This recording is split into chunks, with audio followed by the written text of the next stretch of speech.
En fait, jusqu'à présent, le dogme depuis 20 ans en matière de lien entre les différents logiciels des professionnels de santé, c'était de dire qu'il y a un référentiel technique d'échange de données entre les logiciels qu'on appelle un référentiel d'interopérabilité que tout le monde doit respecter, mais dans les faits, personne ne le respecte. Pourquoi?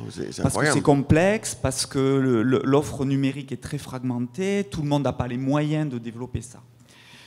Ma vision des choses, je ne dis pas que j'ai raison, mais en tout cas c'est ma croyance profonde issue de 20 ans d'expérience sur le terrain, c'est qu'il faut être humble, pragmatique en disant « Ok, il y a un niveau d'exigence technique trop compliqué, soyons humbles, redescendons d'un cran, proposons un principe d'interfaçage des logiciels simple, pas coûteux pour les startups, et commençons par ça. Par contre, sur cet objectif-là, soyons très volontaristes. » Concrètement, moi je vais vous citer plein d'exemples dans des tout petits hôpitaux qui n'ont pas beaucoup d'argent, qui ont fait, on va dire, de l'interfaçage simple, de premier niveau, où il n'y a pas d'échange de données très sophistiqué, où juste dans un logiciel d'un médecin dans son cabinet, il y a une petite icône où on peut cliquer et on tombe sur le dossier régional de cancérologie.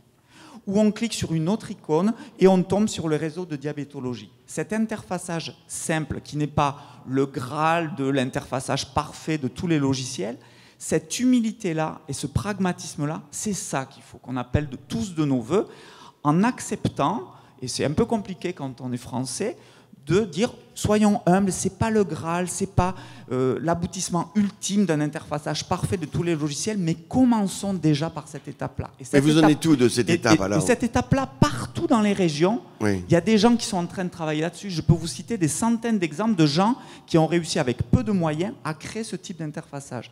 Et nous, ce qu'on propose, c'est de dire, plutôt que de le faire de façon disparate, définissons un principe commun et tous les fournisseurs de services, ils seront dans ce même cadre pour proposer des services aux professionnels. Et ce principe commun, vous en êtes où de la définition? C'est ça qu'on voudrait comprendre, c'est le calendrier, les différentes étapes. En gros, tout ce principe-là, cette doctrine-là, d'ici la fin de l'année, brique à brique, de façon très concrète, comment on s'identifie, comment on s'authentifie, comment on fait communiquer des logiciels entre eux, tout ça, d'ici la fin de l'année, on veut édicter une doctrine qui sera le document de référence de la politique du numérique en santé pour tous les acteurs. Et elle sera appliquée, celle-là?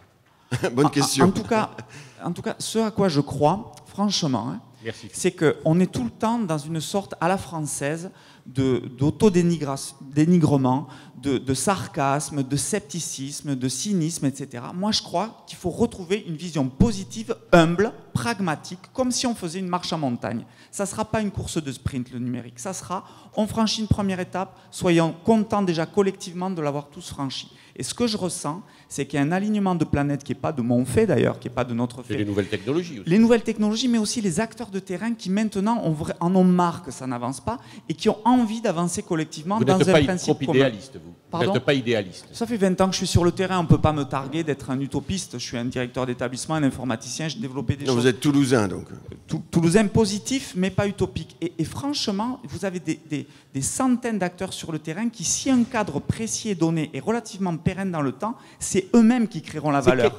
Dominique Pont, c'est quel investissement? Est-ce qu'on peut dire ça? Il faut qu'on parle d'investissement et quand même de gouvernance, puisque nous ne sommes pas idéalistes. On va y arriver plus tard, la gouvernance. Mais investissement, je fais l'espace santé numérique. Pour l'État, c'est quel investissement, à votre avis? Quelques dizaines de millions d'euros, pas plus. Voilà. Je pense sincèrement que la valeur ajoutée, c'est pas tellement que l'État va développer l'ensemble des services numériques, c'est justement de créer une plateforme comme une sorte de magasin dans lequel les autres acteurs, tous les acteurs, les startups, les éditeurs, les hôpitaux, ils puissent eux-mêmes, pour le travail qu'ils ont fait pour créer des outils numériques, le mettre dedans, le ranger dedans, comme dans une bibliothèque, comme dans un magasin.